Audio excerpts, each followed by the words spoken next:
Category queues are great for planning content far in advance. However, the lack of editing made them hard to use. With this update, you can finally edit, reorder, reschedule, and visualize queues without rebuilding them from scratch. Let's check how it works.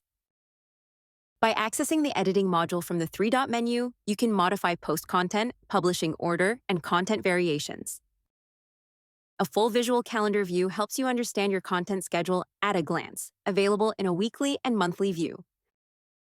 Shift the entire queue to start on a new date using a date picker modal with smart auto-assignment following your existing frequency rules. With this update, you can add new posts to your category queues without publishing them first. Let's learn how. Head to the Social Planner tab inside the Marketing section and create a new post. After creating your post, select Add to Queue from the posting options.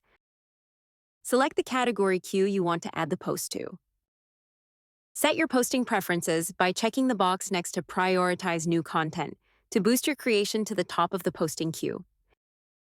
Then click Add to Queue. This makes category queue more flexible, especially for teams managing multiple brands, seasonal campaigns, and dynamic posting schedules. We hope you enjoy it.